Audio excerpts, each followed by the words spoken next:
महाराजांचा असून मराठी भाषिक भक्त समाजास सहज समजावे म्हणून हिंदी भाषेतून मराठी भाषेत रूपांतरित करण्यात आलेला आहे.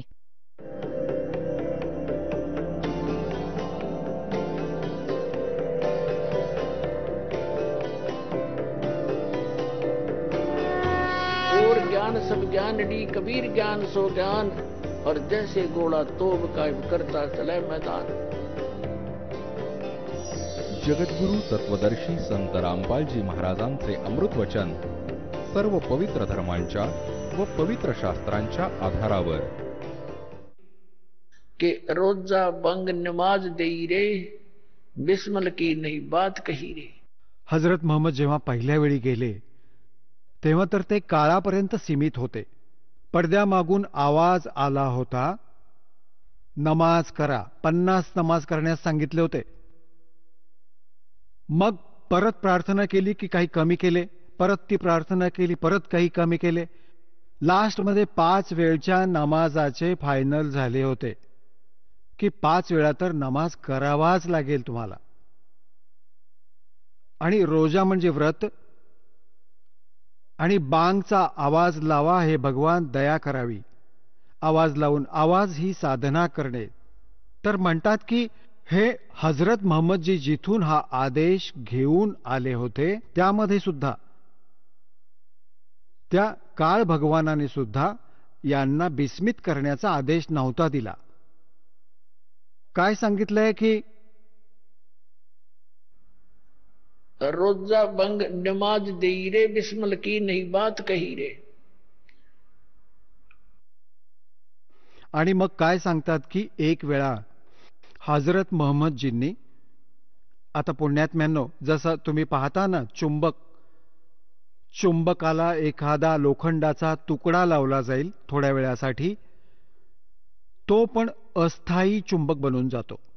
पण तो स्थायी नाही बनत, थोड्या वेळाने त्याचे गुणधर्म समाप्त होत जातात. असेच हे जितके सुद्धा महापुरुष त्या परमात्म्याला भेटले होते, त्यांना घेऊन गेले होते, सतलोकाहून परत सोडले होते, यांच्यामध्ये सिद्धी आल्या होत्या. आपोआप येत जातात त्या परमात्म्याच्या संपर्कात आल्याने, वरून त्या लोकातून परत येण्याने. एवढं तर आपोआप इतक्या चिकटून जातात ह्या सिद्धी, असंख्य सिद्धी पडून आहेत. तर तिथून जेव्हा हा परत आला, हजरत मोहम्मदमध्ये सिद्धी आली, वचनामध्ये पण सिद्धी आली. तर त्याने एक दिवशी एक गाय मारून टाकली. पहिल्यांदा तर एका बकऱ्याला मारलं वचनाने, तो बकरा मरून गेला. बकरेवाला रडू लागला की मी तर गरीब माणूस होतो, हे काय होऊन बसलं. लोक जमा झाली. मग त्या बकऱ्याला जिवंत करून टाकलं वचनाने. आनंद झाला सगळ्यांना. लाट पसरली की बाबा हजरत मोहम्मद तर खरंच नबी आहेत, खूप सिद्धी आहे त्यांच्यामध्ये. मेलेल्या बकऱ्याला जिवंत करून टाकलं. त्यांच्या खूप दूरपर्यंत गोष्टी पसरल्या आणि त्यांचे अनुयायी होते जागोजागी, ते चर्चा करू लागले. लोकांनी हरकत घेतली, कारण की विरोध खूप होता. ते म्हणाले की आम्ही तेव्हाच समजू जेव्हा तू गाय मारून जिवंत करून दाखवशील, आमच्या समोर कर. तेव्हा हजरत मोहम्मदने ती गाय, सगळे एकत्र जमले आसपासचे लोक, वचनाने ती गाय मारून टाकली. ती मरून गेली. आता तिला जिवंत करण्याची वेळ आली, ती जिवंत नाही होऊ शकली. तेव्हा परमात्मा म्हणतात कि तब हम मोहम्मद याद किया रे. तेव्हा हजरत मोहम्मदने माझी आठवण काढली.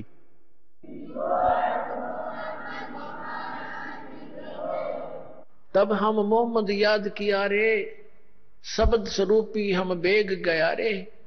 परमात्मा म्हणतात की तिथे शब्द स्वरूपाने पोहोचलो आम्ही एका सेकंदात, पण इतर कोणाला दिसू शकलो नाही. फक्त हजरत मोहम्मदला मी दिसू शकत होतो.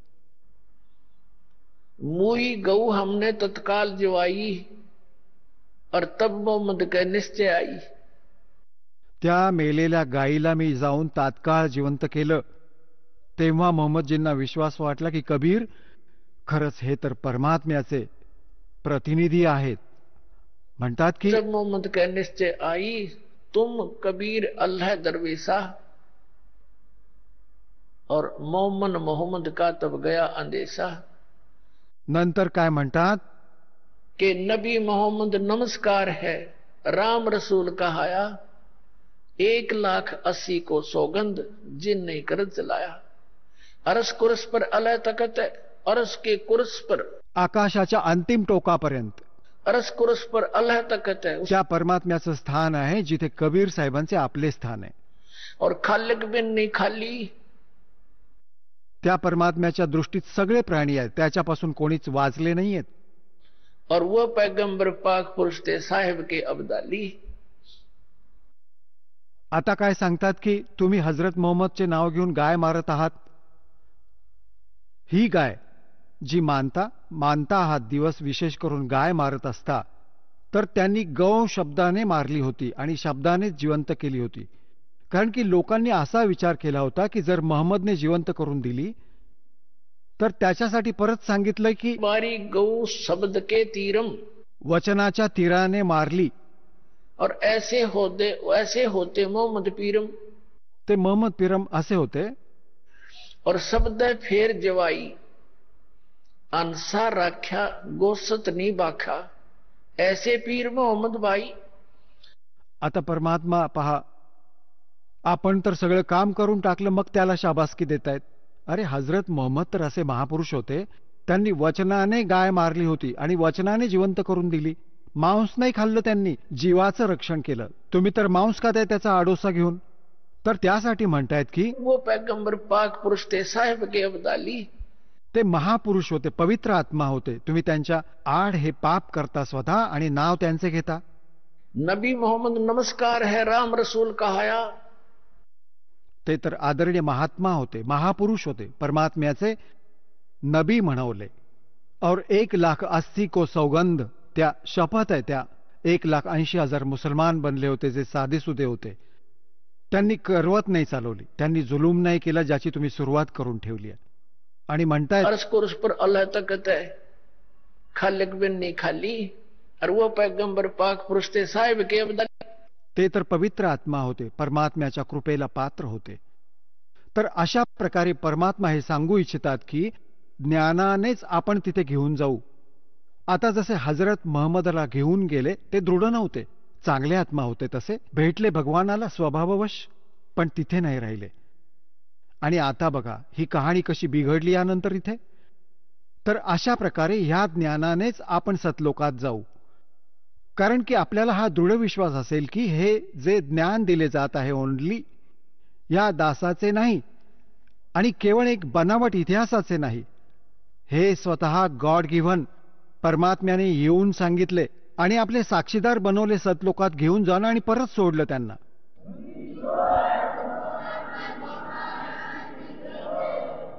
आणि त्यांनी हेच सांगितलं, काय सांगितलं? मन तू चल रे सुख के सागर, जा शब्द सिंधू रत्नागर। आदरणीय गरीबदास साहेबजींना परमात्मा सचखंडामध्ये घेऊन गेले होते आणि मग त्यांना परत सोडलं होतं, आपला साक्षीदार बनवलं होतं, त्यांना समजावलं होतं, बेटा या काळाच्या जाळ्यात फसलेले आहेत तुमचे सगळे भाऊ बहिणी आणि त्यांना समजवायचं आहे। हे ज्ञान मी तुला दिलं आहे, याला प्रमाणित करून जा। आता गरीबदास साहेबजींची वाणी आता 150-200 वर्ष आधी लिहिली गेली, 250 वर्ष आधी, आणि दास त्याच गरीबदासजींच्या पंथानेच हा पुढे आला आहे आणि दास खूप परिचित आहे। परमात्म्याने अशी सक्त ताकीद दिली होती गरीबदासजींना आणि गरीबदासजींनी असं कडकपणे काम करून घेतलं की ह्या वाणीमध्ये जर कोणी फेरबदल केला तर त्याची ती खैर नाही राहणार।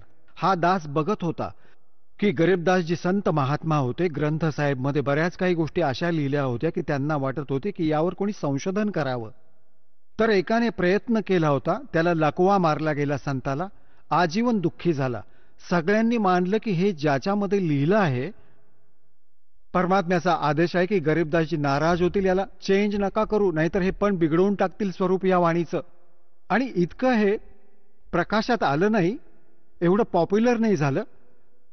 दास पण 37 वर्षांचा झाला होता जोपर्यंत मला गरीबदासांच्या नावाचा पत्ता पण नव्हता।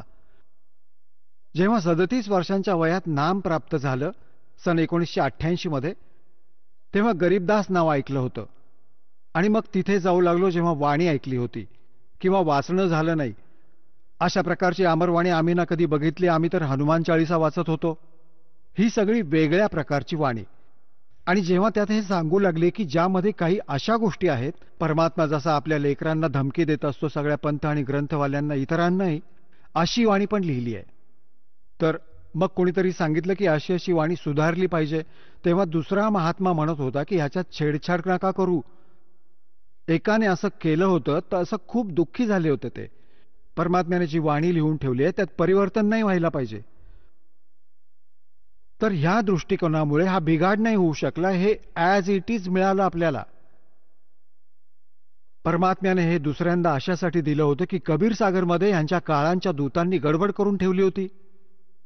त्या स्थितीला पूर्ण करण्यासाठी गरीबदासजींच्या माध्यमातून आपल्या वाणीचा, त्या यथार्थ ज्ञानाचे पुन्हा प्रकाशन करून दिले. आता काय म्हणतात? आपल्याला हा विश्वास झाला पाहिजे की सतलोक काय वस्तू आहे. तर तिथली रुची इतकी दृढ बनून जाईल आपली, आपण स्वप्नात सुद्धा आपण इथल्या कुठल्या गोष्टीचा विचार करू शकत नाही. ह्या ज्ञानाने होईल.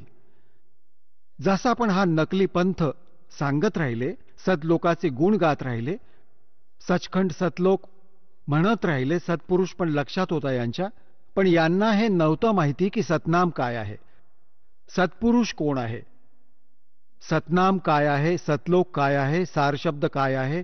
तेच सत्पुरुष, तेच सतनाम, तेच सारशब्द, तेच सारनाम, तेच सतनाम, तेच सारशब्द. हे असं काम यांचं. आणि सतलोकामध्ये काहीच नाही झालं. तिथे तर प्रकाशच प्रकाश आहे, चैतन्यच चैतन्य आहे. आत्मा यात जाऊन असा मिळून जातो जसा थेंब समुद्रामध्ये. हे तर यांचे ज्ञान. आणि मग समाधान, पाचही नामे काळाची जप करा, हे यांचं समाधान. आणि जा सतलोकामध्ये. फुटले कर्म तुझे. तिकीट तर काढलं लोकल बसचं आणि जायचं होतं 7 समुद्रापार. विमानाचं तिकीट हवं होतं, ते त्यांच्याजवळ नाही. आणि ही गोष्ट करतात की आम्ही जाणार दुसऱ्या देशांमध्ये.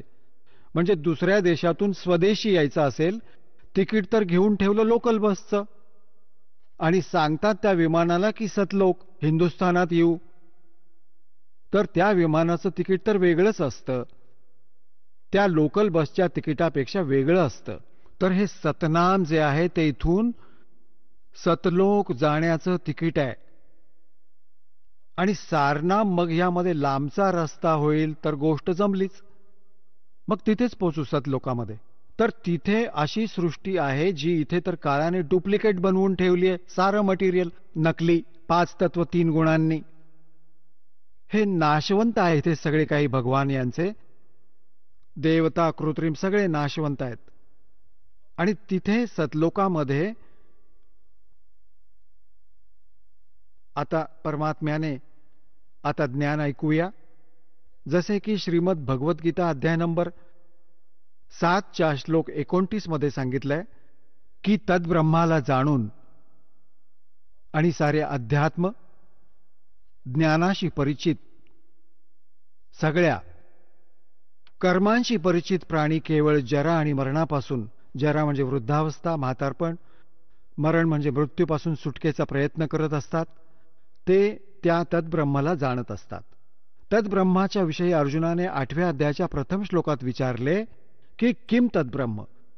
ते तद्ब्रह्म कोण आहे, तो भगवान कोण आहे, ज्याला जाणल्यानंतर प्राणी केवळ जरा आणि मरणापासून सुटकेचा, म्हातारपण आणि मृत्यूपासून सुटकेचाही प्रयत्न करत असतो. 8व्या अध्यायाच्या 3ऱ्या श्लोकात गीताजीमध्ये गीता ज्ञानदाता म्हणतो ते परमाक्षर ब्रह्म आहे. म्हणजे गीता ज्ञानदातापेक्षा वेगळा आहे. आणि तो वास्तवात अविनाशी परमात्मा आहे. गीताजींच्या अध्याय नंबर 15 श्लोक नंबर 17 मध्ये सांगितलंय की उत्तम पुरुष तू अन्य परमात्मा इति उदाहरते य लोकत्रयम आविश्य विभर्ती अव्यय ईश्वर. तो अविनाशी परमात्मा आहे. आणि बाकी हे सर्व नाशवंत आहेत. गीता ज्ञानदाता स्वयं म्हणतो की अर्जुन, तुझे आणि माझे खूप जन्म होऊन गेले. गीतेच्या अध्याय नंबर 4 श्लोक नंबर 5 मध्ये आणि 9 मध्ये, गीतेच्या अध्याय नंबर 2 श्लोक 12 मध्ये, गीता अध्याय नंबर 10 श्लोक नंबर 2 मध्ये हे स्पष्ट केलं आहे गीता ज्ञानदात्याने की अर्जुन, तुझे आणि माझे खूप जन्म झाले, तू नाही जाणत, मी जाणतो. तर गीता ज्ञानदाता नाशवंत आणि गीता अध्याय नंबर 15 आणि श्लोक नंबर 16 आणि 17 मध्ये 2 पुरुष सांगितले, दोन्ही नाशवंत, क्षरपुरुष आणि अक्षरपुरुष. कारण की त्यात स्पष्ट केलं आहे की हे आणि यांच्या अंतर्गत जितके प्राणी आहेत सगळे स्थूल हे नाशवंत आहेत, जीवात्मा तर कोणाचा मरतच नाही. म्हणून 15व्या अध्यायाच्या 17व्या श्लोकामध्ये म्हटलं आहे की उत्तम पुरुषत्व अन्य परमात्मा इति उदाहरतः. ज्याला परमात्मा म्हणू शकतात तो आहे परमात्मा, श्रेष्ठ आत्मा. श्रेष्ठ आत्मा तो असतो जो कधी दुःख देत नाही आणि सुख देत असतो. आणि जिथे गेले पाय कापले, मारले आणि छानपैकी मिष्टान्न भोजन दिलं काजू किसमिसचं, तर तो श्रेष्ठ आत्मा थोडाच झाला. हे सगळे सुद्धा खाऊ घालेल आणि दुःख पण देणार नाही, ना मृत्यू होतो. तो आहे श्रेष्ठ आत्मा, तो परमात्मा आहे, तो आपला प्रभू आहे, परमेश्वर आहे. आणि य लोकत्रयम आविष्य, आविष्य विभरती, आविष्य म्हणजे प्रवेश करून. आवेश्वर आहे तो अविनाशी परमात्मा आहे. तर इथे काय सांगितलं आहे, आणि तो सतलोकात राहतो. गीतेच्या अध्याय नंबर 18 श्लोक नंबर 62 मध्ये सांगितले की हे अर्जुन, तू सर्व भावाने त्या परमेश्वराला शरण जा. त्या परमेश्वराच्या कृपेनेच तू परमशांतीला आणि सनातन परमधामाला प्राप्त होशील. शाश्वत स्थान, कधी नाश न होणारे स्थान, आणि तिथे जाऊन परमशांती मिळेल. आता काय सांगितलंय, जसं या महापुरुषांनी पण हेच सांगितलंय की सचखंडामध्ये हे सुख आहे, सचखंडामध्ये असं सुख आहे, सतलोकात अशा सुविधा आहेत, तिथे जाऊ. बिलकुल अशी सृष्टी असेल, परंतु मृत्यू कधीच होणार नाही. तर पुण्यात्म्यांनो, जर आपल्या इथे मृत्यू नाही झाला तर उन्हाळा हिवाळा पाहिला आम्ही इतके धीट झालो, आपण काय हरकत नाही. हे तर सहन करण्याची आपल्याला सवय झाली आहे. आणि म्हातारपण नसेल तर आपण कुठेच जाणार नाही, काय परवा तिथली. आणि मृत्यू झालाच तर सांगा, हा मृत्यू तर सगळ्यात वाईट काम. सगळं जीवन ही व्यवस्था करण्यात आपण घालवत असतो. वृद्ध म्हातारपण ही जी लास्ट स्टेज असते, तोपर्यंत सगळं शरीर कंडम होऊन जातं, उठता येत नाही की बसता येत नाही, ना डोळे काम करतात ना हालचाल होते. पहिलं तर इथं त्याला खूप त्रास होतो आणि पुढे यमाचे दूध ठोकतील. तर परमात्मा म्हणतात की जे खरी भक्ती नाही करत, म्हणतात जीवित जगमा जुती पडे फिर जमलोड्या छाती. परमात्म्याने खूप सखोल ज्ञान समजावलं पुण्यात्म्यानो, खूप दिवसांनी समजेल तुम्हाला. कारण की तुम्ही पहिल्या इयत्तेतील बालक आहात, कोणी दुसऱ्या इयत्तेचा, कोणी 1 वर्षाचा, कोणी 2 वर्षांचा, कोणी 6 महिन्यांपासून, कोणी 1 महिन्यांपासून करत राहा हेच. कारण हा कोर्स आहे कम्प्लीट, आणि हे अंतिम श्वासापर्यंत अभ्यास करावा लागेल तुम्हाला, जेव्हापर्यंत तुम्ही पृथ्वीवर आहात. असं समजा की हा आपला प्रवेश आहे ह्या विद्यालयात, ह्या कॉलेजमध्ये. आणि जेव्हा तुमचा हा अभ्यास पूर्ण होईल, जेव्हा इथून निघून जाल, इथे नाही राहणार, सतलोकात जाल सरळ, तिथे सुविधा मिळतील साऱ्या या अभ्यासामुळे.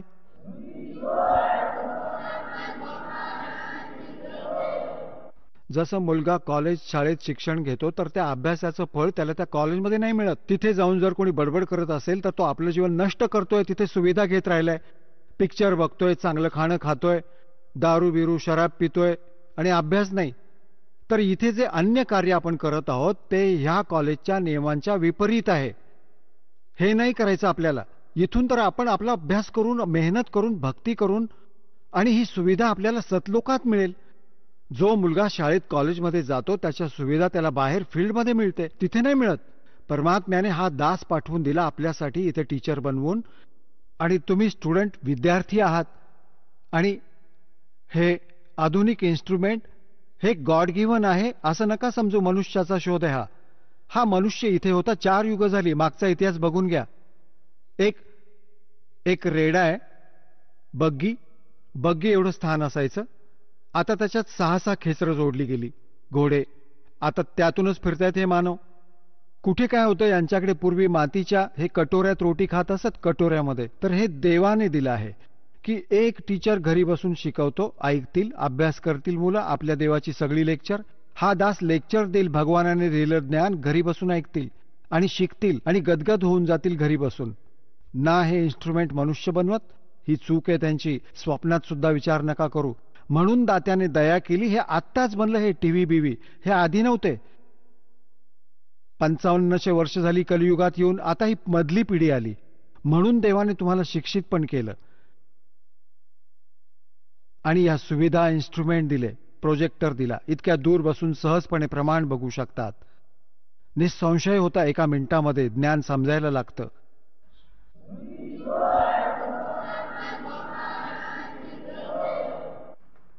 आता तो सतलोक किती सुखदायक आहे. मन तू चल रे सुखे सागर. सुखसागर कशाला म्हणतात? जिथे दुःख नावाची चीज नसते, केवळ सुख ही सुख असतं. जसं समुद्रात समुद्री नाव 200 किलोमीटर चालली जाते, इकडे तिकडे बघतो तर कोणती दुसरी वस्तू पाण्याशिवाय दिसत नाही. जिथे पाहू तिथे पाणीच पाणी, पाणीच पाणी, पाणीच पाणी पाहायला मिळतं. अशा प्रकारे सतलोकामध्ये म्हणाले परमात्मा. आणि बरोबर त्या सत्पुरुषांनी पण ज्यांना घेऊन गेले होते, साक्षीदार बनवले, प्रत्यक्ष द्रष्टा बनवले, त्यांनी सांगितलं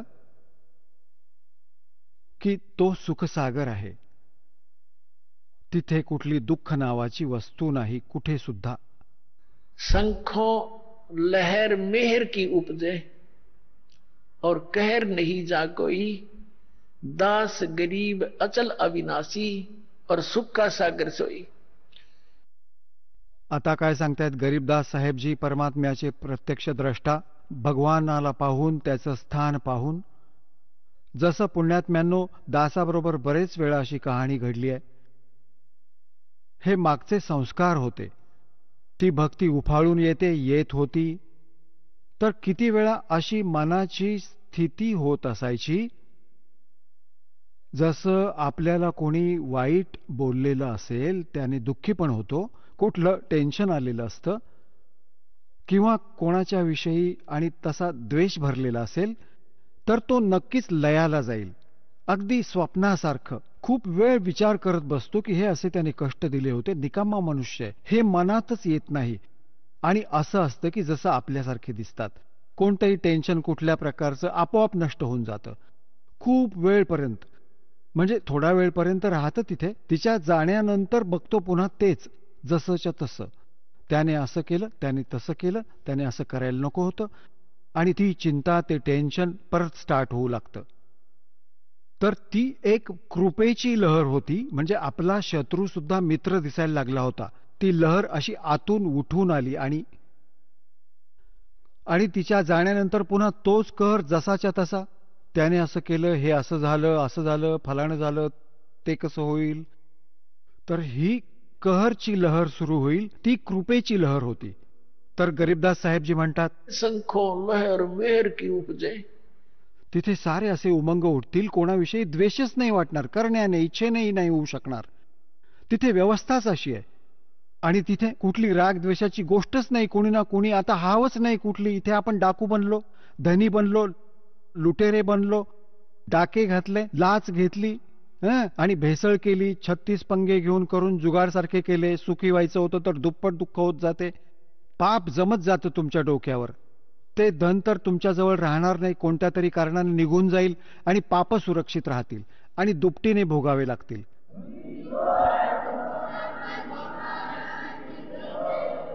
आता परमात्मा काय सांगतात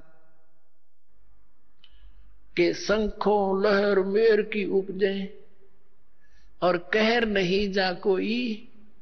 दास गरीब अचल अविनाशी सुख का सागर सोई. तो सुखसागर आहे सतलोक, जिथे अचल अविनाशी शाश्वत स्थान, तो सतलोक आहे. आणि मग काय सांगतात, जोपर्यंत तुम्ही सतलोकात नाही जाणार, परमसंत तुम्हाला नाही मिळणार, तोपर्यंत तुम्ही इथे काळाच्या व्यवस्थेची जितक्या पण पूजा साधना वेदांपर्यंत करत असाल, किंवा अन्य काही साधना ह्या तत्वापेक्षा वेगळ्या करत असाल, त्यापासून काय प्रतिफळ तुम्हाला मिळेल.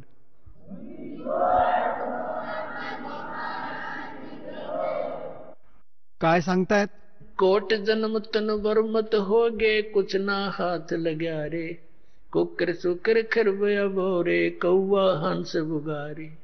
कोटि जन्म तू राजा की ना मिटी न मन की आशा. भिक्षक होके दर दर घूम लिया मिला न निर्गुण रासा. इंद्र कुबेर ईश की पदवी ब्रह्मा वर्ण धर्मराया. विष्णुनाथ के पुर को जाके तू फिर भी वापस आया. असंग जन्म तन मरत्या होगे, जीवित क्यों ना मरे रे। द्वादश मद महल मठ बोरे, बहुर न दे धर रे। दोजक भिष्ट सभी ते देखे, राजपाट के रसिया। तीन लोक से तरपत नाही, ये मन भोगी खसिया। सतगुरु मिले तो इच्छा मेटे, पद मिल पदे समाना। चल हंसा उस लोक पठाऊं, जो आदि अमर अस्थान। चार मुक्ति जहां चंपी करती, माया होरी दासी। दास गरीब अभय पद पर से, वो मिले राम अविनाशी। आता हे सांगितलंय की ज्या साधना तुम्ही करत राहिलात सतनाम आणि सारनामा व्यतिरिक्त, त्याने तुम्हाला काय मिळालं? कोटि जन्म तोय भरमत होगे, कुछ नहीं हाथ लग्या रे। कुकर कुत्ता सुकर सुअर खरगदा, कुकर सुकर खरबया बोरे, कौवा हंस बुगारे। कोटि जन्म तू राजा की ना, कोटि जन्म तू राजा की ना, मिटी न मन की आशा।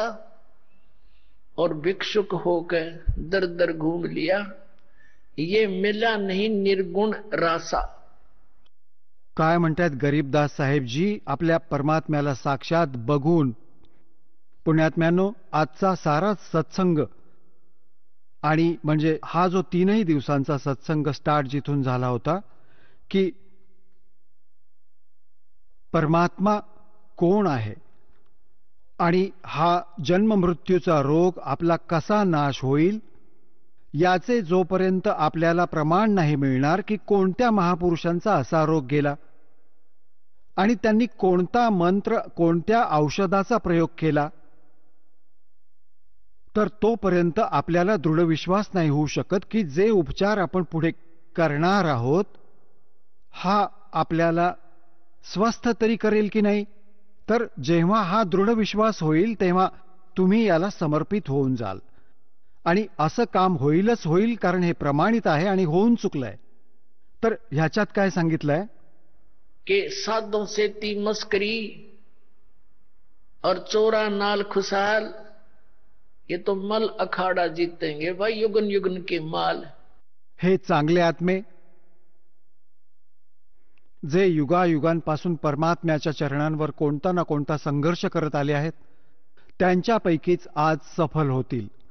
जसे पैलवान असतात, एक्झरसाइज करतात, एक दुसऱ्याबरोबर कुस्ती खेळत संघर्ष करत राहतात, तर जेव्हा त्यांचा आमना सामना दुसऱ्या प्रतिस्पर्ध्याबरोबर होतो तेव्हा त्यांच्यापैकीच विजयी होतो जो आधीपासून प्रॅक्टिस करतो. तर तुम्ही युगायुगांपासून करत आला आहात, आजची गोष्ट नाहीये. तर सांगण्याचं तात्पर्य हे आहे की जी साधना आपण करत आलो होतो त्याचा लाभ होणारच होता आणि होतच आलाय. तुम्हाला तर काहीच माहिती नाही, तुम्ही तर बालक आहात, विद्यार्थी आहात. टीचर ही मास्टर सांगत असतात आणि डॉक्टर सांगत असतात की जी वस्तू तुम्ही खात होता त्याचा लाभ असा होणार नव्हता. तर काय सांगितलंय की कोटि जन्म तू राजा की ना मिटी ने मन की आशा, भिक्षुक होकर दर दर घूम लिया पर मिला नहीं निर्गुण रासा. जसे पुण्यात्मा असे होते, राज्याचा पण त्याग करून परमात्म्याच्या शोधात चालू पडले आणि कुणी वनामध्ये गेला. त्यांचा असा विचार होता की वनामध्ये साधू संत राहतात, डोंगरावर गुफांमध्ये राहतात आणि त्यांना भगवान मिळाला असेल ते आम्हाला सांगतील, आम्ही पण साधना करू. पण त्यांच्याकडे ते गेले, त्यांनी जसे त्यांना मार्गदर्शन केले तशी त्यांनी साधना सुद्धा केली. त्यांच्याद्वारे सांगितली गेलेली साधना आणि भक्तीने काय बेनिफिट झाला, राजा बनून गेला, इंद्राचे स्वर्गाचे राज्य प्राप्त झाले. पण समय जेव्हा पुरा झाला त्याच्या राज्याचे त्याचे पुण्य समाप्त झाले आणि परत पृथ्वीवर आला. मग पृथ्वीवर राजा बनला. राज्य खासने पूर्ण झाल्यावर परत इथे पृथ्वीवर कुत्रा गाढव डुकराची योनी प्राप्त करून इथे भटकत राहिलाय. तर काय सांगतायत, कोटि जन्म तन भरमत होगे और कुछ नहीं हाथ लग्या रे. आता आपण सगळे जोपर्यंत सत्संग नाही ऐकत, आपल्याच विचारांमुळे समाजाकडून ऐकलेल्या त्या ज्ञानामुळे आपण कुठल्या रंगाने रंगलो होतो, घरे बांधली, उत्तम कार घेतली आणि चांगली प्रॉपर्टी बनवली आपल्या मुलांसाठी, आता त्याचा मृत्यू होईल. ते घर आणि ती कार त्याच्या कुठल्या कामी आली? थोड्या दिवसानंतर मुले पण दुर्घटनेत किंवा कुठल्या रोगाने मरण पावली, घर तिथेच राहिले. तर सांगण्याचा भाव असा आहे, परमात्मा सांगतात की कोट जन्म तन बरमत होगे, कुछ नहीं हाथ लग्या रे. इथे मृत्यू होईल, पुण्य पापाच्या आधारावर स्वर्ग आणि नरकात गेला. तिथे आपला समय जेवढा निर्धारित होता, स्वर्गाचा पुरा केला मग नरकात, नरकाच्या निर्धारित समय पूर्ण केला मग 80 लाख योनी भोगण्यासाठी पृथ्वीवर, आणि पृथ्वीवर आता परत कुत्रा बनला. कुत्र्याचा समय पूर्ण होताच गाढवाच्या योनीत, गाढवाचा पुरा होताच डुकराच्या योनीत. आता इथे गरीबदास साहेबजींनी सांगितलंय, आगे गए ना बावडे और रहते भी सब्जा. बावडे म्हणजे परत आले, और रहते भी सब्जा. और बिन साहेब की बंदगी की तर ठेव ठिकाणा ना. आता जसे इथे पुण्यपाप केले, पुण्याच्या आधारावर स्वर्गात गेले. आताच आपल्याला सांगितलं स्वर्गाचा समय पुरा होतो, होताच बळाने बायफोर्स, जसे इथे जबरदस्तीने मृत्यू तुम्हाला दिला जाईल, असे जबरदस्तीने तिथून मृत्यू करवून तुम्हाला नरकामध्ये, नरकाचा समय पूर्ण होताच सांगतात चला गाढवाच्या योनीत, गाढवाचा समय पुरा होतात चला कुत्र्याच्या योनीत, त्याचा पुरा होतात चला डुकराच्या योनीत. तर पुण्यात्म्यांनो, परत एक टर्न वाईज, एक नंबर, एक मनुष्य जीवन परत मिळते प्राण्याला 84 लाख योनींचे कष्ट भोगल्यानंतर. तर त्याच्यामध्ये जर संत नाही मिळाले आणि हा मार्ग नाही मिळाला तर परत तेच चला चला, तर त्याच चक्रात परत पडाल. पुरा प्रोसेस आहे ही 84 लाख योनींमध्ये फिरण्याची. तर ह्यासाठी सांगतात, कोट जन्म तन बरमत होगे, कुछ ना हाथ लग्या रे. और कुकर सुकर खरबया बोरे, कौवा हंस बगारे. कोटि जन्म तू राजा की न मिटी न मन की आशा. और भिक्षुक होकर दर दर घूम लिया, मिला ना निर्गुण रासा. तुम्ही असे पण साधक झाले असाल कोणत्या जन्मात, जसे घर सोडून गेले आणि मग कारण की घर सोडून जंगलात जाऊन बसले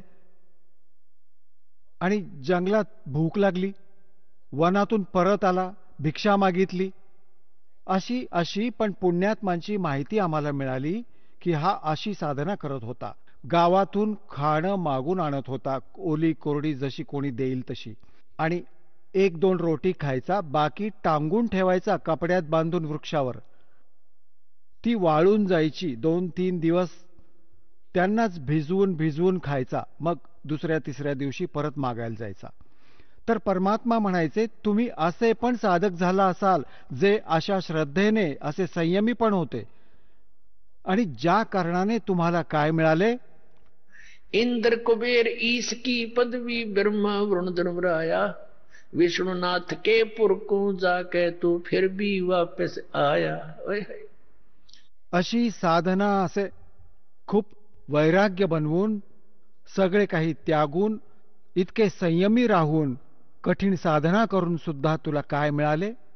इंद्र कुबेर वरचे देवता बनवून टाकले. इंद्र कोणाला म्हणतात? स्वर्गाच्या राजाला. आता पुण्यात्म्यांनो, आपण तर इथे MLA MP सरपंच पण बनल्यावरती समजतो की आपण काय बनून गेलो. अजाणतेपणाने, बिगर ज्ञानानेही बडबड करतो प्राणी.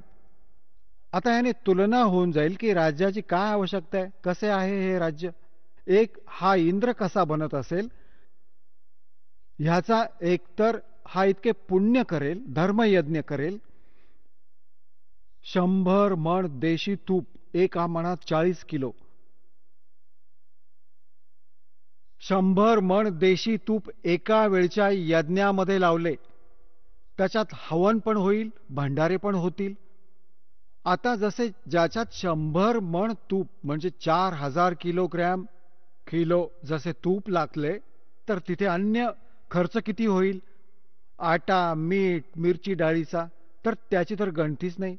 तर असे 100 यज्ञ करेल ज्यामध्ये 100 मण देशी तुपाचा प्रयोग होईल. आणि त्याच्यासाठी काही कंडिशन आहे, प्रमाण कंडिशन्स आहेत त्याच्या, की जर मर्यादा भंग झाला तर तो यज्ञ आपला मानला जाणार नाही. आणि 100 यज्ञांमधला एक जरी खंडित झाला तर नव्याने परत सगळे करावे लागेल. त्याने काय मिळेल?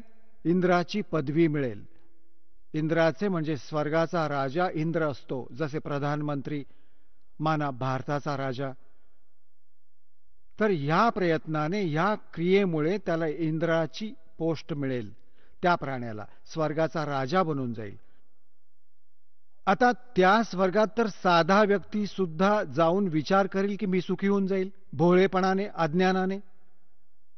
आता परमात्मा आपल्याला काय ज्ञान देऊ इच्छितात की ज्ञानामुळे तुम्हाला सतलोकाची इच्छा जागृत होईल.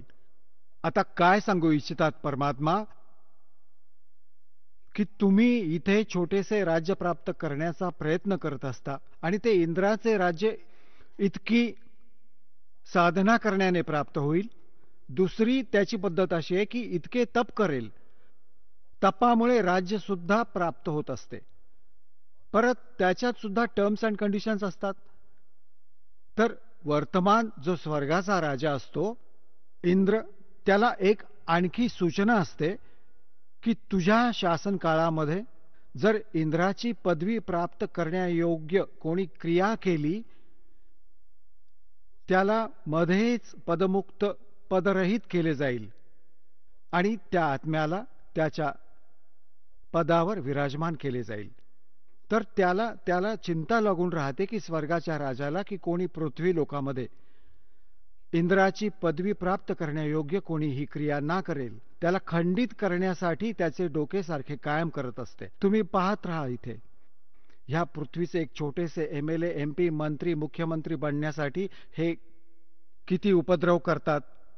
तुम्हाला माहिती आहे राजनीती किती धोकादायक आहे.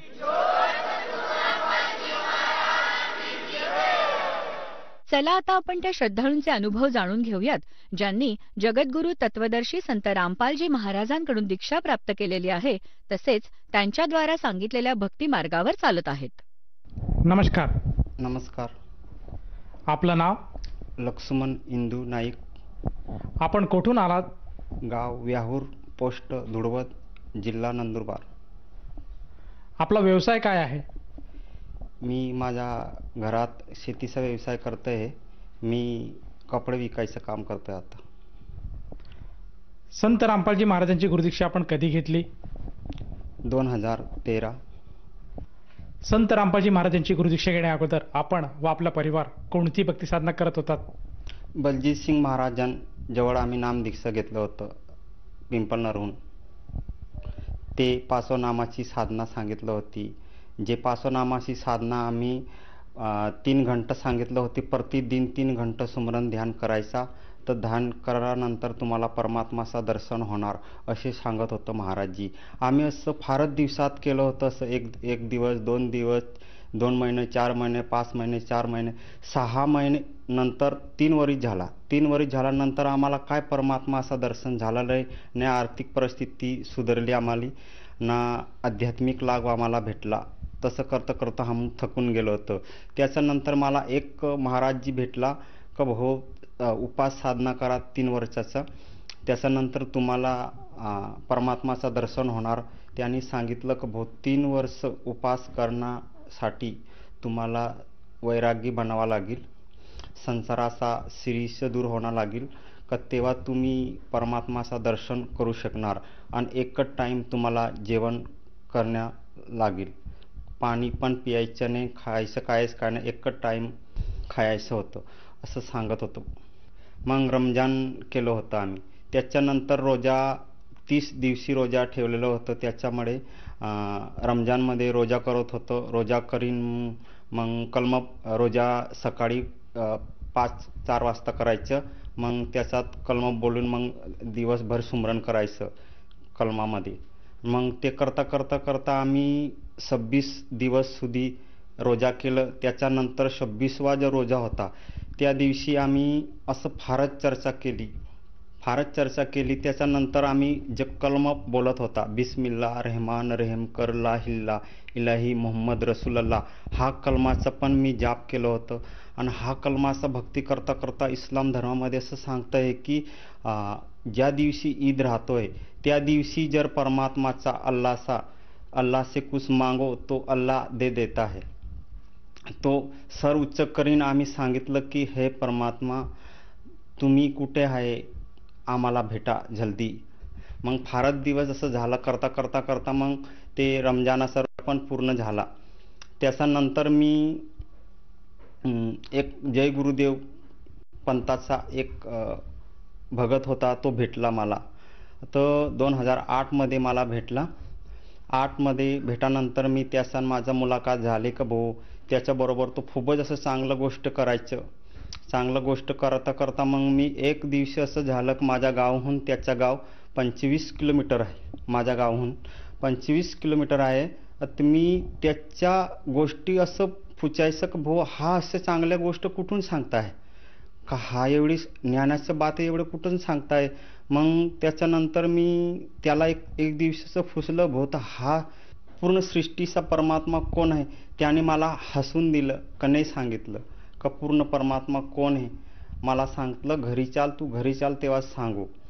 मग मी घरी पण गेला तेव्हा सांगितलं. हा एक त्याच्याबरोबर एक पुस्तक होता. पुस्तक उघडलं आणि त्यांनी सांगितलं का हा हरियाणामध्ये आलेला आहे ये संत. आता त्याचा पत्ता मला पण माहिती नाही, तुला पण माहिती नाही भाऊ.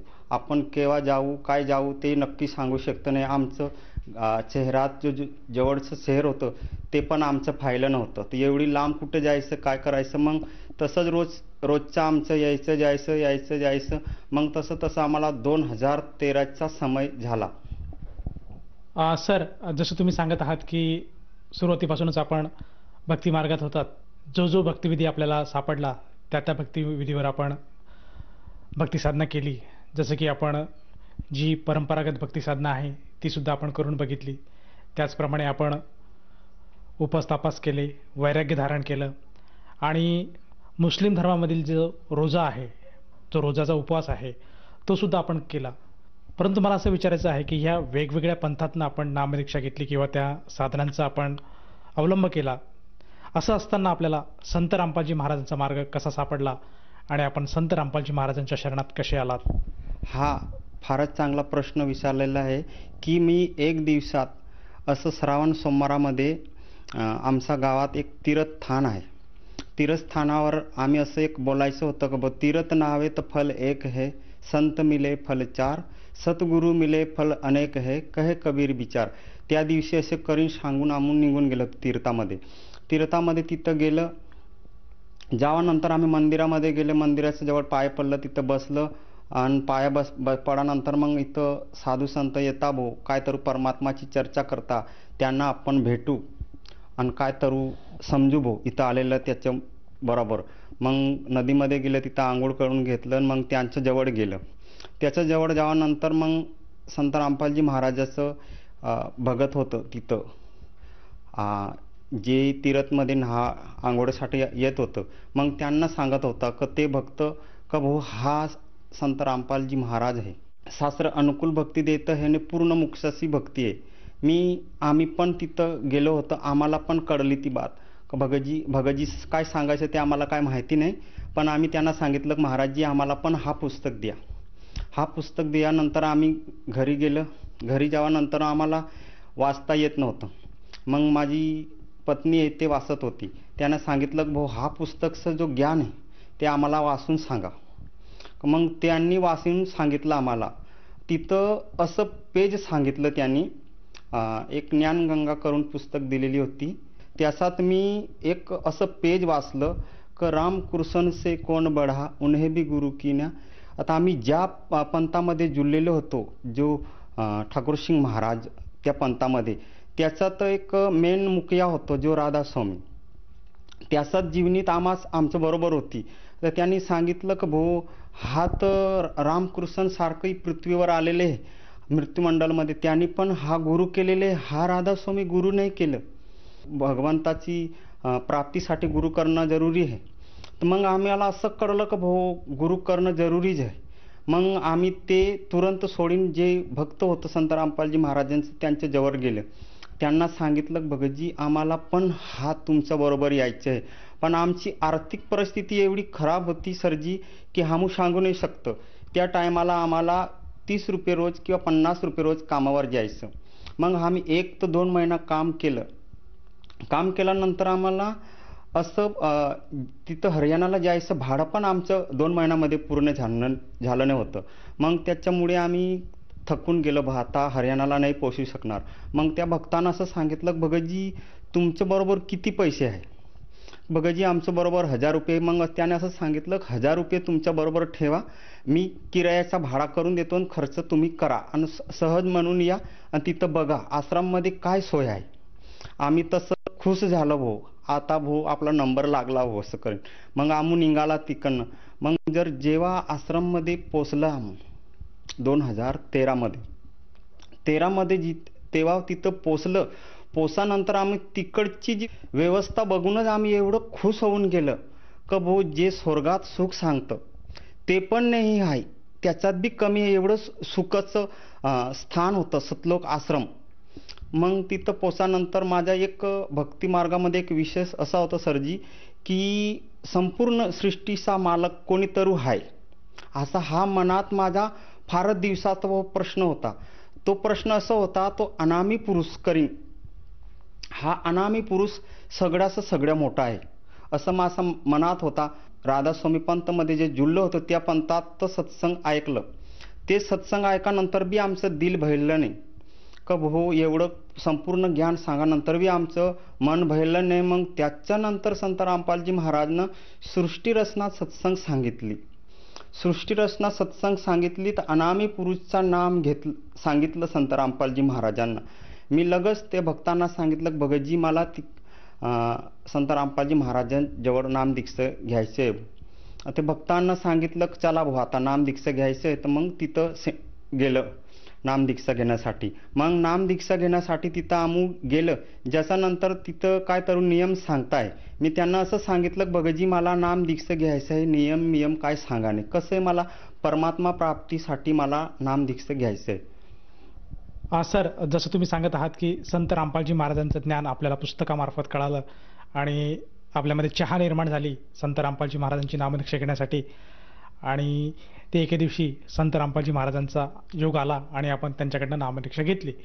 तर मला असं विचारायचं आहे की जेव्हा आपण संत रामपालजी महाराजांची नामदीक्षा घेतली त्यानंतर आपल्याला व आपल्या परिवाराला काय काय लाभ प्राप्त झालेत? सर, मी असं तर सांगू नाही शकतो केवढं लाभ दिलं परमात्मानी.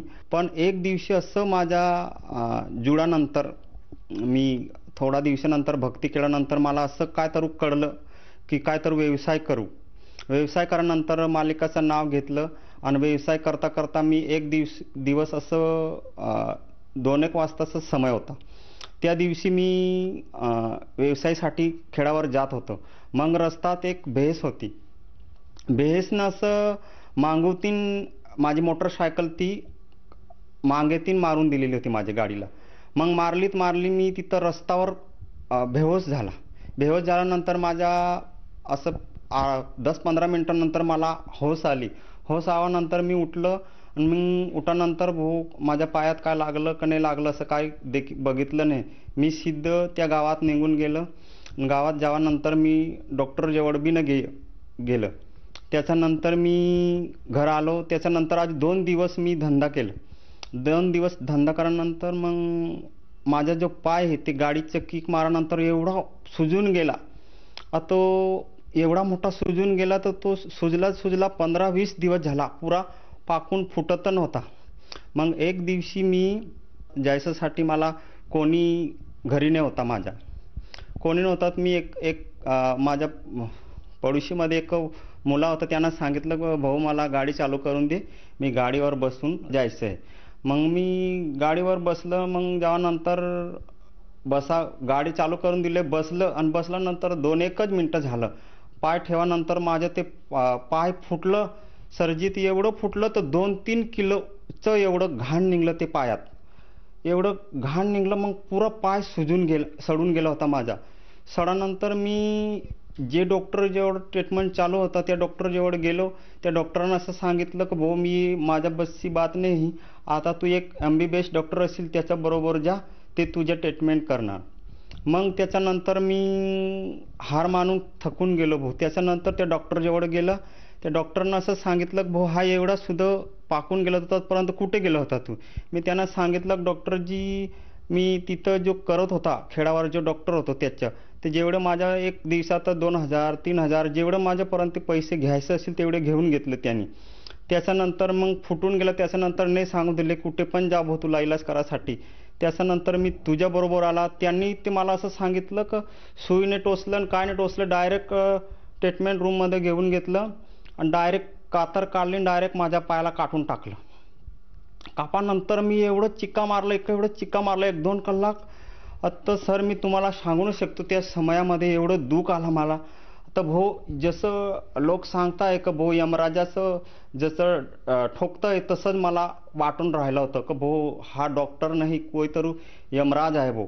आता एवढं मला तकलीफ करावायचं. मग तसं झाल्यानंतर मी त्याच्याबरोबर 2-3 महिन्यासारखं चाललं सरजी. तर 60-70 हजार पण ते सुद्धा काढून घेऊन घेतलं माझ्याबरोबर. त्याच्यानंतर मी पैसे संपूर्ण खतम झाल्यानंतर मी हार मानून गेलो. त्याच्यानंतर मग फिरी परमात्माला प्रार्थना केली की हे मालिक माझ्याबरोबर तर पैसे पण संपलं. आता तूच माझा डॉक्टर आहे, तूच माझा सगळे काय आहे. मी जेव्हा त्यांना हात जोडून वरती परमात्माच्या जवळ प्रार्थना केली, आता तूच मला सुधारू शकणार. एवढं पैसा खर्च करानंतर बी नाही सुधारलं. मग त्याच्यानंतर मी परमात्माला प्रार्थना केली मनोमन आणि माझी मनाची प्रार्थना परमात्माने स्वीकारली की थोडा दिवसानंतर मी ना गोळी खाल्ली ना मी कोणाशी इंजेक्शन घेतली. हा असं काय तर एक टूप होता. ते टूप असं दावा समजून लावून घेतलं होतं का भाऊ एक परमात्माची वाणी होती का भाऊ राम नाम की औषधी खरी नीती से खाय अंग पीडा रोग महारोग मिटी जाय.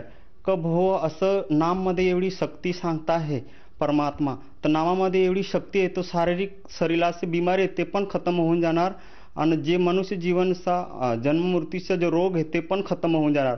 तेव्हा मला कळलं. तेव्हा मी ते नाम सुमरण जास्त सुरू ठेवला. त्याच्यानंतर माझा पाय सुधारला सरजी. सर जसं तुम्ही सांगत आहात की संत रामपालजी महाराजांच्या नाममंत्राने आपला जो पिचडलेला सडलेला पाय होता तो पूर्णतः बरा झाला.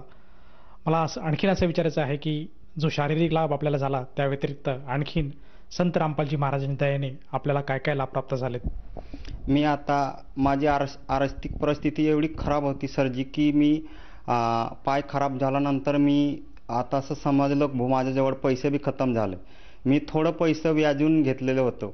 व्याज ती पैसे करले भाऊ व्याजचं काय करू मी बसून काय करू धंदा करू. धंदा करण्यासाठी मी शेतीचं काम करण्यासाठी शेती केली. आता एवढं मी 25 एकर जमीन तिथं भाड्याची घेतली. 25 एकरमध्ये मी 10-12 एकरचं 3 वर्षाचं भाडं दिलं होतं. 3 वर्षाचं भाडं दिल्यानंतर मी भाऊ मी बसीन तरू करणार तर सांगणार तर कोणी तरू मजुरी लावून काम करून करणार मी. तसं करता मी 1 वर्षाला शेती केली. 1 वर्षात पहिलं जे वर्ष केलं त्याच्यात मला खूपच मोठा बेनिफिट भेटला. त्याचा मी 3 वर्षाचा भाडा पण वसूल करून घेतलं आणि त्याच्यानंतर मी दुसरा जो वरीस झाला भाऊ माझा त्याच्यानंतर मी 70 ते 80 हजारचा खर्च करून टाकलं आणि पीक काटायचा समय आला आणि ते बुडीत क्षेत्राची जमीन होती. त्याच्यामध्ये माझ्या जमीनचं फारच असं लोस झाला भाऊ. बुडीत क्षेत्रामध्ये पाऊस फार पडला त्याच्यानंतर माझी जमीन सगळे बुडून गेली. मी माझ्या मनात असं पण नाही आलं की भाऊ मी पूर्ण परमात्माची भक्ती करत ना असं माझ्याबरोबर का झाला. आता जर मी असं मनात केलं की भाऊ काय तर मोठं घडणार होतं त्याच्यात परमात्मा किंवा मी भक्ती मार्गामध्ये की वंचित होऊन जातो का काय करतो त्याच्यामुळे माझी जी जमीन सगळे बुडून गेली. मी आता फारच असं कर्जात 2 वर्ष माझी जमीन बुडून गेली. फारच म्हणजे असं खूप नुकसान झाल्यानंतर माझी जी मानसिकता आहे ती मी खोवून दिली सरजी की मला फारच असं टेन्शन रात्री झोपणे यायचं. मग संत रामपालजी महाराजांची जी भक्ती दिलेली होती ते पण सुमरण करायचं. एवढं फार टेन्शन यावानंतर मी असं काय तर मनात कळलं की भाऊ आज टेन्शन घेण्यानंतर बी काय होणार नाही भाऊ. त्याच्यानंतर मी मनातलं एक प्रार्थना केली संत रामपालजी महाराजांचं हे परमात्मा काय तर असं लहान दाखव मला तर मी हा कर्ज पण फेडू शकतो आणि माझ्या जीवनाचा पण उद्धार करू शकतो. तू सांगतं हे परमात्मा जे करतं ते चांगलंच करतं हे तर माझं पण चांगलंच करणार आहे तू. मग तिथं मी शेत करता मी असं काय तर माझ्या दिमागात असं बसलं का एक संत रामपालजी महाराजाचा जो भक्त होता त्याने असं सांगितलं की भगतजी माझ्या बरोबर ये. मी त्यांना असं सांगितलं भगतजी मला शेती करायचं काय मला घरी जायचं सदक पेट्रोल टाकायचे पैसे नाही. एवढी माझी आर्थिक परिस्थिती खराब झालेली आहे तर मी शेती काय करू शकतो काय घरी तक नाही जाऊ शकतो. त्या भक्तानं असं सांगितलं, भगतजी हा 200 रुपये घे आणि हा 100 रुपयाचं पेट्रोल टाक आणि माझ्या शेतात एवढी भाजी लावलेली आहे, ते भाजीचं काय तर व्यवसाय कर. मग ते व्यवसाय मालिका ती दयासन एवढी मी दया झाली की मी ते व्यवसाय चालू केलं. व्यवसाय चालू केल्यानंतर धीरे धीरे हळूहळू करतो मी 15-20 दिवसात असं दुसरा व्यवसाय करण्यासाठी तयार झालो. कबो काय कांदे विकायचं, मिरची विकायचं. त्याच्यानंतर मला फारच असा बेनिफिट भेटला सरजी. तर मी 2 महिन्यामध्ये असं 1-2 लाख रुपये कमावून घेतलं सरजी. 1-2 लाख रुपये कमावल्यानंतर मी मालिकची दयाहून मग असं केलं का भाऊ आता शेतीचं काम मला करायचं नाही. मग ते धंदा शेतीचं सोडून दिलं मी. शेतीचा धंदा सोडल्यानंतर आता कपडाचे व्यवसाय करतोय आणि कपडाचे व्यवसाय एवढं जोराहून चालतं आहे संत रामपालजी महाराज दयाहून. आणि सगळे काय कर्ज मी फेडून टाकलेलं आहे सरजी. सर, जसं तुम्ही सांगत आहात की संत रामपालजी महाराजांच्या शरणात आल्यानंतर आपल्याला बरेचसे लाभ प्राप्त झालेत, तर या अनुषंगाने आपण आपले जे इतर आप्तेष्ट आहे, नातलग आहेत, त्याचप्रमाणे जे आपले समाज बांधव आहेत आणि जो श्रोतावर्ग आज आपल्याला बघत आहेत, त्यांना आपण काय संदेश द्याल? सरजी, मी संदेश देण्यासारखं तर नाही आहे. एक हात जोडून प्रार्थना करू शकतो आहे की हा संत रामपालजी महाराज जी पूर्ण परमेश्वराचा रूप आहे आणि हा शास्त्र अनुकूल भक्ती देत आहे. जसं सुख मला दिलेले आहे ते सुख तुम्हाला पण भेटणार आहे. हा भक्ती शास्त्र अनुकूल भक्ती करा संत रामपालजी महाराज जवळ. सर, जसं तुम्ही सांगत आहात की संत रामपालजी महाराज शास्त्र अनुकूल भक्ती देत आहेत, तर या अनुषंगाने जर एखाद्या साधकाला वाटलं की आपण सुद्धा संत रामपालजी महाराजांची गुरुदीक्षा घ्यावी किंवा नामदीक्षा घ्यावी, तर तो साधक नामदीक्षा किंवा गुरुमंत्र कसा घेऊ शकेल? सरजी, आज आपले भारतामध्ये फारच असं भिन्न चॅनल आहे. त्या चॅनलावर संत रामपालजी महाराजांचं सत्संग येतं आहे. सत्संग चालल्यानंतर त्याचा पट्टी चालते, त्याच्यावर नंबर येतं आहे. नंबर तर तिथं ते जो नंबर आहे त्याच्यावर तुम्ही कॉन्टॅक्ट करू शकता आहे. आणि जिथं तुमचं जे जिल्ह्यात सेंटर ते नंबरवर कॉन्टॅक्ट करून नजीकचं जिल्ह्याचं महाराष्ट्राचं जेवढं पण जिल्हा आहे तेवढे जिल्ह्यात संत रामपालजी महाराजांची दया झालेली आहे. सेंट्रल आहे तिथं तुम्हाला सेंट्रल भेटू शकतं.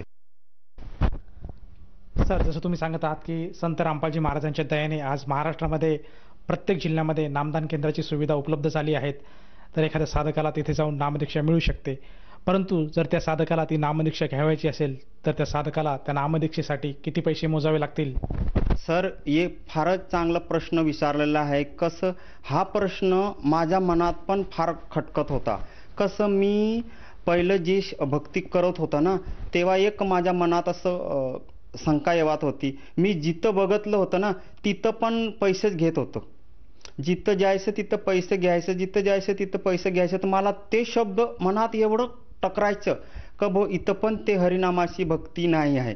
पण जेव्हा संत रामपालजी महाराजांचं जवळ मी अनुग्रह घेतलं होतं तेव्हा माझ्याबरोबर 1 रुपये काय भगतजी सरजी काहीच काय घेतलं नाही. जसं ते जो वाणी आहे, हरिनामाची खेती करा, ना पैसा लागे ना रुपया ना फुटकी कवडी, माझ्याबरोबर 1 रुपया पण घेतलं नव्हतं. तिथं अनुग्रह करानंतर मला तिथं काय तर सुविधा भेटली, ते एकदम निशुल्क दिली सरजी. धन्यवाद. धन्यवाद.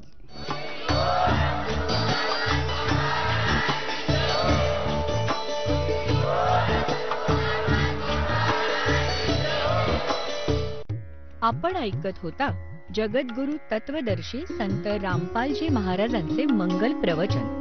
निःशुल्क नामदीक्षा प्राप्त करण्यासाठी आणि अधिक माहितीसाठी संपर्क करा 7030303951 7030303952. आमची वेबसाईट आहे www.jagadgururampalji.org. सर्व पवित्र धर्मांच्या व पवित्र शास्त्रांवर आधारित प्रमाणित अनमोल पुस्तक ज्ञानगंगा किंवा जगण्याचा मार्ग यापैकी कोणतेही एक पुस्तक निःशुल्क मागवण्यासाठी आम्हाला आपले पूर्ण नाव, पूर्ण पत्ता, पिनकोड सहित आणि फोन नंबर लिहून 7030303951 7030303952 नंबरवर SMS करू शकता किंवा आम्हाला 7030303950 नंबरवर व्हॉट्सअप देखील